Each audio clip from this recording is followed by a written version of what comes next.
Bonjour à toutes et à tous, j'espère que vous allez bien. Nous voici pour cette troisième partie consacrée à Gestalt. Alors, c'était pour Gestalt que je vous avais prévenu spécifiquement que j'avais des idées, des arguments à développer, mais que je souhaitais les mettre en dehors de la présentation de Gestalt, et que ce serait donc dans cette interquatuor vidéo 02. Ça a été l'occasion de vous dire plein de choses sur les mangas précédents. Mais en fait, là, finalement, arrivé sur ce script, eh ben, je peux vous dire que j'ai un peu plus de la moitié du script qui est consacré au manga précédent, mais presque la moitié qui est consacrée que à Gestalt. Donc on va voir si ça va se faire en une seule vidéo ou en deux. A priori, ça devrait tenir en une seule vidéo, parce que là, j'ai été assez concis et clair sur mon script, là où, comme vous l'avez vu sur les vidéos précédentes, j'ai pas arrêté de faire des apartés, alors en plus du script. Là, normalement, ça devrait le faire, je vais juste avoir à lire mon script et suivre mes arguments et mes idées tels que je les ai rédigés. Donc, allons-y sur Gestalt. J'avais donc spécifiquement mis de côté des idées et des arguments. C'est notamment tout ce qui tourne au sujet du manga Gantz et de sa possible influence sur le récit de Gestalt. Alors, quand j'ai commencé à réfléchir et à formuler la présentation de Gestalt, il ne m'est absolument pas venu de prime abord qu'il fallait absolument parler de Gantz. C'est vrai que lorsque j'ai lu le tome 1 de Gestalt, j'ai pensé à Gantz, parce que, comme on va le voir par la suite, il y a effectivement des petites similarités. Mais finalement, pas tant que ça. Et très rapidement, dans ma lecture, en fait, Gantz s'est passé dans ma tête, mais d'autres mangas. Je me dis, tiens, ça c'est une influence de ça. Ça c'est une influence de tel manga, tel manga, tel manga. Gantz, c'est parmi tant d'autres. Mais pourtant, du coup, Gantz est un manga qui revient presque systématiquement dans les critiques et les présentations de Gestalt que vous trouverez sur Internet. Mais je pense que je ne m'étais personnellement pas trompé dans ma démarche en ne voulant spécifiquement pas mettre Gantz dans la présentation initiale de Gestalt. J'ai deux éléments d'explication sur pourquoi j'ai fonctionné ainsi. Premièrement, je voulais éviter ce qu'on appelle le tunnel, l'effet tunnel, donc le tunnel comparatif. Si vous prenez une œuvre, un manga, en ne faisant que le comparer à une autre œuvre, le résultat sera uniquement une analyse depuis le point de vue de cette autre œuvre. Alors, ça existe, on appelle ça une analyse comparée, mais ce n'était pas du tout ce que je souhaitais faire en vous présentant, et ce que je souhaite faire tout court en vous présentant des mangas, et je trouve ça dommage lorsque je vois des critiques de gens qui ont l'habitude de faire des critiques et de présenter des mangas sur des sites qui recensent des mangas, de se retrouver à présenter Gestalt et de finalement ne faire qu'une analyse comparée avec Gantz. Je pense que ces personnes-là sont passées un peu à côté de l'exercice de la critique. Personnellement, je ne pense pas qu'il soit valable de conclure que ce manga, donc Gestalt, soit mauvais parce que vous l'avez comparé à un manga qui est reconnu comme étant bon, voire très bon, voire même un chef-d'œuvre. Parce que dans cette occurrence, vous n'avez pas fait une analyse focalisée sur l'œuvre elle-même. Être subjectif, c'est normal. Mais là, la critique, elle est totalement biaisée par le point de vue que vous avez adopté avec Gantz. Il y a certainement plein d'autres œuvres qui ont influencé Gestalt, en plus de Gantz. Mais ça, il n'est pas possible de le voir si on ne fait que parler de Gantz. De plus, si on part du principe que Gestalt est une redite de Gantz, on peut être amené à comparer des éléments que l'on voudrait faire correspondre, alors qu'un regard moins orienté verrait immédiatement que ces deux éléments n'ont rien à voir. Je vais partir sur deux arguments principaux que j'ai revus systématiquement dans ces critiques. D'abord, de mon point de vue, à part le départ structurel du récit, qui est enlever une certaine quantité de personnes pour les forcer à faire quelque chose qu'ils n'ont pas envie de faire, mais sinon ils vont mourir, on les menace de mourir, c'est le seul point commun que je vois entre Gestalt et Gantz. Vraiment, c'est ce postulat de départ. Mais ce postulat de départ, il n'appartient pas qu'à Gantz. Et ce n'est même pas cette œuvre-là qui l'a popularisé. Lorsque je vois des critiques, donc, qui disent que l'arbre de vie de Gestalt est l'équivalent de la sphère noire de Gantz, c'est n'importe quoi. Pas du tout. Pas du tout. Il n'y a rien de comparable dans les rôles de ces deux éléments dans leurs récits respectifs. Il n'y a rien dans leur esthétisme visuel qu'ils puissent même les rapprocher, de dire ah bah il a pas fait une sphère, il a fait un carré. Non, ça n'a rien à voir. C'est des objets qui sont esthétiquement complètement différents et qui ont des rôles en plus complètement différents. C'est-à-dire qu'en fait la sphère noire dans Gantz, elle est très importante, elle est centrale. L'arbre de vie, il est complètement secondaire. C'est vraiment un élément secondaire des événements de Gestalt. C'est juste que dans la mise en scène, le scénario de Gantz, la sphère noire est au centre de la pièce. Et que quand ils arrivent dans l'environnement des fameux cubes, machin chose, des fameuses arches dans Gestalt, et bien effectivement, l'arbre de vie est au centre de l'arche. Mais c'est le seul point commun. C'est que ce sont deux éléments qui sont au centre. Il y en a un, il est au centre de la pièce, l'autre, il est au centre de l'arche. C'est tout. Sauf qu'en fait, l'arbre de vie, il est plus proche d'un élément de décor, là où la sphère noire est vraiment un élément scénaristique central dans Gantz. Ils n'ont rien à voir. Et si du coup, votre argument, c'est de dire que la sphère noire de Gantz est un élément central du récit de Gantz, et que du coup, c'est mal fait dans Gestalt, parce que l'arbre de vie ne sert pratiquement à rien, eh bien c'est que du coup, je pense que vous êtes complètement dans un effet tunnel. Puisque, comme je vous l'ai dit, en fait, il faut juste pas les comparer. L'arbre de vie n'est absolument pas supposé avoir un rôle comparable à celui de la sphère noire. C'est un hasard, il se trouvait que ça faisait du sens que cet arbre soit au centre de la pièce, c'est tout. Autre sujet de comparaison. Gestalt souffre d'un défaut de définition de ses personnages dans son ensemble. Mais le peu que l'on en sait ne permet pas de les comparer aux personnages de Gantz. Dans Gantz, tous les personnages appartiennent à l'une des deux catégories suivantes. 80%, voire plus, sont des sociopathes et des pervers immoraux qui n'ont pas peur de faire usage de violence pour survivre et obtenir ce qu'ils veulent. Et les 20% restants sont des lâches, habités par la peur, qui n'hésiteront pas longtemps à faire les pires crasses si ça peut les sauver. Et les rares qui ont un comportement à peu près héroïque, dès qu'on les observe de plus près, on se rend compte qu'ils sont juste définis par le tiraillement entre les deux personnalités précitées. C'est-à-dire qu'en fait, ils ont peur, et puis tout d'un coup ils se disent bah non, en fait je peux plus rester dans cet état-là, du coup en fait, ils switchent dans l'ultra-violence. Sauf que du point de vue de notre lecteur, comment en fait leur ultra-violence finit par atteindre une évolution de l'histoire qui est à peu près bénéfique, eh ben, ils ont l'air d'être héroïques. Bon, il n'y a rien de tout ça dans Gestalt. Le travail de la psychologie des personnages de Gestalt, elle est proche du néant. Le postulat de départ avec le personnage de Shindo Soso, le héros individualiste et égoïste, passé le premier chapitre, ce n'est jamais exploité. Ça revient dans 2 dialogues et c'est tout. Et finalement, c'est assez normal. Le gamin est en train de vivre un truc tellement dramatique et incroyable, alors sa petite philosophie d'adolescent à 2 balles, il n'a pas le temps d'y penser. Bon, ça c'est la petite justification qui paraît logique, mais comme je vous ai pas arrêté de vous dire, malheureusement, il y a des problèmes de fond dans la construction du scénario. Donc là, je me dis, c'est logique, mais c'est normal, mais parce que finalement, c'est pas une question de normalité parce que c'est bien écrit, c'est peut-être normal parce qu'en fait, il a juste complètement arrêté d'exploiter le sujet, l'auteur. C'est aussi pour ça que c'est complètement abscon de leur faire parler de couple à ces personnages, avec tout ce qu'ils vivent. Nous, dans Gestalt. Là, à nouveau, je ne sais pas si c'est une inspiration de Gantz, ou tout simplement de l'écriture lambda et peu inspirée, qui est juste une réalité qu'on retrouve dans beaucoup de mangas. Beaucoup d'histoires tout court. Il y a plein de films, pas forcément des années 90 d'ailleurs, mais même récents, où il a vraiment fallu à tout prix aller nous mettre une histoire d'amour entre le personnage principal et un des protagonistes féminins, alors que ça n'avait rien à foutre là. Là, je repense à un film que j'aime bien, parce que je suis pas objectif du tout, qui est Warcraft, le commencement. Eh bien, effectivement, ils sont allés nous mettre une romance complètement artificielle entre le personnage principal de Lothar et le personnage de... c'est Garona, c'est ça? Ou Garona, c'est dans Marvel, j'ai un doute, mais je crois que c'est Garona. Alors que dans l'histoire, dans le roman original, dans l'histoire originale, le personnage féminin a fini beaucoup plus tard dans l'histoire par avoir une romance avec Medivh, et pas du tout avec Lothar.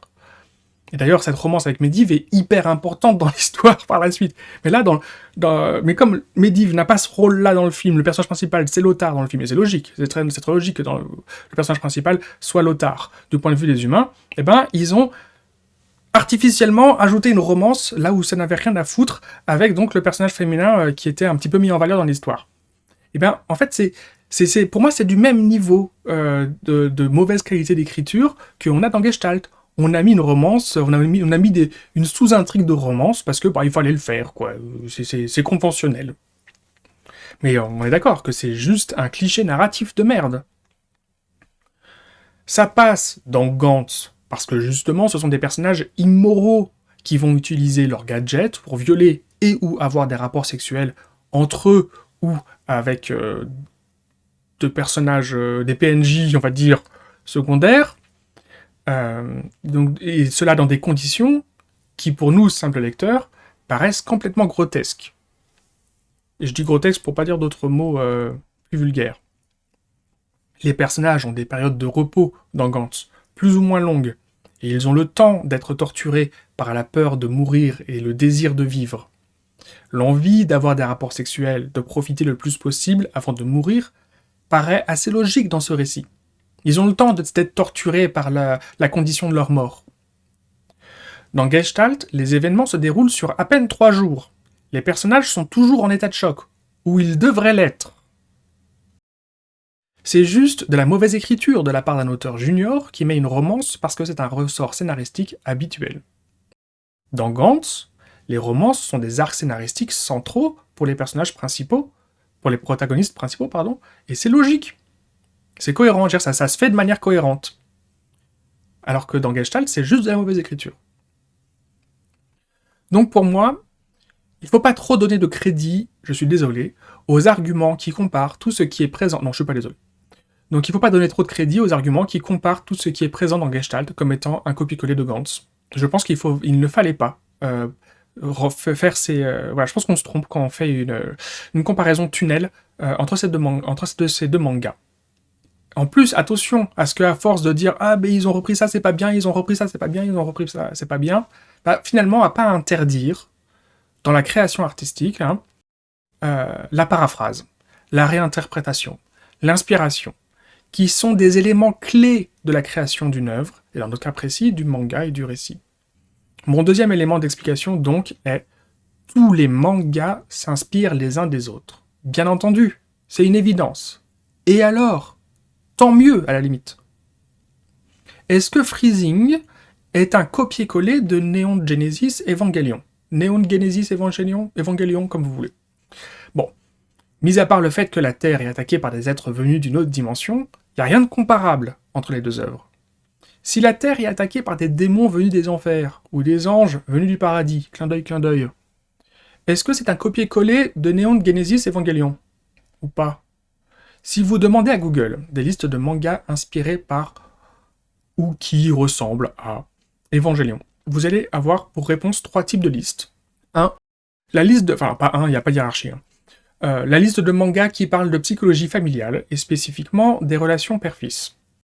Vous vous doutez bien que la majorité de ces mangas sont des récits très ancrés sur le quotidien très réel et terre-à-terre de la société japonaise contemporaine. Les comparer avec l'univers mis en scène dans Evangelion est risible. Vous aurez la liste de mangas avec des mechas, donc des robots géants, liste dans laquelle vous allez retrouver pêle-mêle Gundam et Code Geass. Bon, déjà, Mobile Suit Gundam, c'est une licence qui a commencé 16 ans avant Evangelion, donc on se questionnera sur qui a inspiré qui. Et concernant Code Geass, quiconque a lu le manga ou vu l'anime, parce qu'il est beaucoup plus populaire, quiconque connaît Code Geass sait que le scénario et les psychologies des personnages n'ont rien à voir avec Evangelion. Donc tout le monde sait que si ces 3 œuvres sont en commun dans une même liste, c'est parce qu'il y a des robots géants. Et sachant que la définition de robot est assez discutable concernant les EVA de Evangelion. Et la 3e liste que vous allez trouver, donc, pêle-mêle des animes et des mangas à propos de science-fiction et de modifications corporelles, comme Akira, Ghost in the Shell et Bonen no Xamdo. Bunen no Xamdo ? Je sais pas trop comment ça se prononce. Dans cette liste, on vous proposera même l'attaque de Titan. Tout ça pour dire qu'en vérité, aucune de ces œuvres ne vous permettra de suivre un récit similaire à celui de Neon Genesis Evangelion. Pourtant, il s'agit d'une œuvre qui est souvent citée comme ayant eu une influence majeure sur de nombreux récits, notamment certains que j'ai cités là, comme Freezing souvent, et qui auraient même été allègrement plagiés. Mais pour moi, dire qu'une œuvre est le copier-coller d'une autre est un argument fallacieux. On sait très bien qu'une œuvre n'est pas un copier-coller. Sinon, elle va rapidement se prendre une attaque de plagiat, déjà. Et là, en l'occurrence, on ne parle pas de, par exemple, Suetsugu Yuki qui avait décalqué 5 ou 6 cases de Slam Dunk. On parle de copier une œuvre. Je veux dire, au point de vue fondamental du récit. Il y a 2 poids, 2 mesures. Je vais vous mettre en lien, dans la description de cette vidéo, une vidéo du Bazar du Grenier, la chaîne secondaire du joueur du grenier. Dans cette vidéo, Benzaï rappelle que le plagiat dans l'acte, et du point de vue du droit, c'est de la contrefaçon. Et que donc, ce n'est pas quelque chose d'anodin. C'est très grave. C'est bien quelque chose de très grave et même de honteux vis-à-vis des professionnels qui travaillent avec l'artiste coupable. D'où mon signalement de l'hypocrisie généralisée des artistes et professionnels au Japon sur l'affaire de plagiat de Slam Dunk, puisque l'auteur a décalqué lui-même des photos de la NBA pour les mettre dans son manga. Donc c'était très très grave ce qu'avait fait Suetsugu Yuki, mais bon, c'est pas trop grave, hein. L'auteur de Slam Dunk, il a dit qu'il s'excusait. Soit c'est de la contrefaçon systématique, quoi qu'il arrive, soit, effectivement, il y a 2 poids 2 mesures entre, où est-ce qu'on se situe vis-à-vis du plagiat dans l'œuvre, scénaristique, le récit, la mise en forme, la mise en scène, etc., etc. Vis-à-vis de la création et de l'artiste, il y a tellement de regards qui viennent se poser sur le résultat qui sera mis en vente, le plagiat à proprement parler est extrêmement rare. Il a eu lieu, encore récemment, mais il est aujourd'hui extrêmement rare. Des auteurs qui ont pris le livre de quelqu'un ou une bande dessinée, qui ont repris mot pour mot et chaque page décalquée et qui ont juste traduit la langue parce que l'œuvre était inconnue dans leur pays, ça ne fonctionnait qu'avant la mondialisation de la communication et une reconnaissance du droit de la propriété intellectuelle d'un pays à l'autre aussi. Mais je veux dire, cette forme de plagiat telle qu'on l'entend aujourd'hui, qui ressemble à ça en fait, hein, quand on dit ouais, son film c'est un plagiat, en fait c'est ça qu'on s'imagine, que le mec il a copié-collé tout, il a juste changé les visages et changé la langue ou changé quelques noms. Mais en fait ça n'existe pas, ça c'est pas possible. Ou sinon en fait effectivement, en fait il se fait sabrer immédiatement, il n'y a pas vraiment beaucoup besoin que le public s'excite sur le sujet, parce que là en l'occurrence, les gens qui sont concernés ils sont déjà en train de porter plainte. Aujourd'hui, si tu t'inspires d'une histoire existante pour en faire quelque chose de nouveau, il est évident que tu dois faire les choses assez bien pour qu'on n'ait pas envie de te critiquer en disant que les ficelles et les inspirations sont tellement visibles qu'on dirait que c'est du plagiat. Exemple, le réalisateur Kurosawa Akira avait refusé de vendre les droits d'adaptation de son film Les 7 Samouraïs. Bon c'est pas grave, on va grandement s'en inspirer pour faire un western qui va s'appeler Les 7 Mercenaires. Est-ce qu'on a assez modifié le matériel de départ pour que ce ne soit plus une contrefaçon, mais bien une inspiration? Rebel Moon de Zack Snyder, c'est une inspiration de laquelle des 2 œuvres? C'est une inspiration de l'œuvre originale, Les 7 Samouraïs, ou du remake inspiré, Les 7 Mercenaires? Comme il est reconnu que les films Rebel Moon sont mauvais, on peut dire que c'est juste un plagiat transposé dans la science-fiction? Parce qu'il a pas assez bien fait son boulot, ou parce que les films sont pas assez bons, du coup on peut les tacler? Ou bien, sinon, effectivement, tu achètes les droits d'adaptation, ou bien tu es toi-même propriétaire des droits de l'œuvre originale, et tu peux la refaire autant de fois que tu veux. Il y a des réalisateurs qui l'ont fait. Est-ce que George Lucas, s'est auto-plagié en nous faisant des mises à jour des films Star Wars? Est-ce que si Gestalt avait été un bon manga, est-ce qu'on aurait dit qu'il avait réinventé le genre? Même si je ne sais pas vraiment dans quel genre ou case très spécifique ce manga est supposé être. Pour moi, c'est pas vraiment de la science-fiction, il y a du fantastique, mais Gestalt, Gantz, on arrive à le mettre dans une case très très spécifique, et s'il y a eu toutes ces critiques comparées, toutes ces analyses comparées, c'est que des gens qui ont considéré que Gestalt et Gantz étaient dans la même case, alors que moi je pense pas du tout. Moi aussi, vous avez pu en être témoin dans les vidéos précédentes, il m'arrive assez souvent de faire des comparaisons entre différents mangas quand je vous fais une présentation. Et je fais attention à ce que ce soit au cas par cas. Le plus souvent comme étant un exemple parmi tant d'autres. Et non pas comme étant une source d'arguments. Parce que j'ai toujours en tête que l'argumentaire par la comparaison ou l'analogie sont des mauvaises formes d'argumentaire. On peut les utiliser pour expliquer un argument compliqué ou pour illustrer un argument. Ils peuvent être valables s'ils viennent en complément d'un argument qui, lui, s'appuie sur des données tangibles directement issues du sujet argumenté.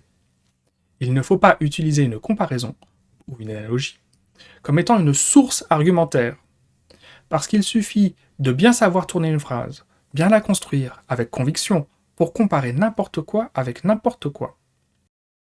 Le fameux point Godwin, dans 99% des cas où on y arrive, c'est par l'usage de comparaisons qui sont complètement hors sujet.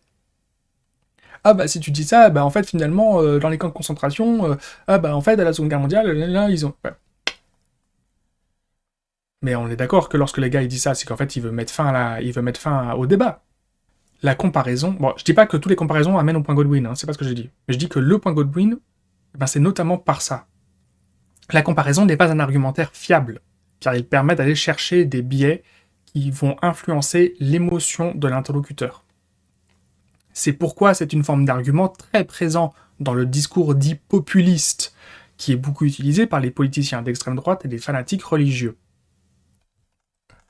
L'argument par la comparaison te fait croire qu'il t'apporte une démonstration logique, alors qu'en fait, il s'adresse à ton intelligence émotive, et non pas à ton intelligence raisonnée. Alors c'est sur toutes ces questions de remise en perspective du principe de comparer une œuvre à une autre que s'achève cette vidéo. Je ne pense pas que Gestalt soit une mauvaise œuvre parce qu'il serait une mauvaise inspiration ou réadaptation de Gantz. Gestalt est une mauvaise œuvre parce que l'auteur n'était pas assez expérimenté et qu'il n'a pas assez bien préparé un récit trop ambitieux et qu'il a certainement été mal accompagné par son éditeur.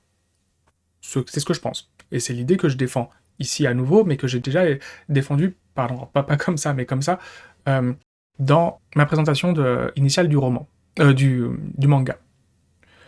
Voilà tout ce que j'avais à dire et à ajouter sur les 4 derniers mangas que je vous ai présentés. La prochaine présentation de manga devra arriver dans un peu moins d'une semaine, mais une semaine plus tard, on va dire. Je vous remercie pour votre attention. Au revoir.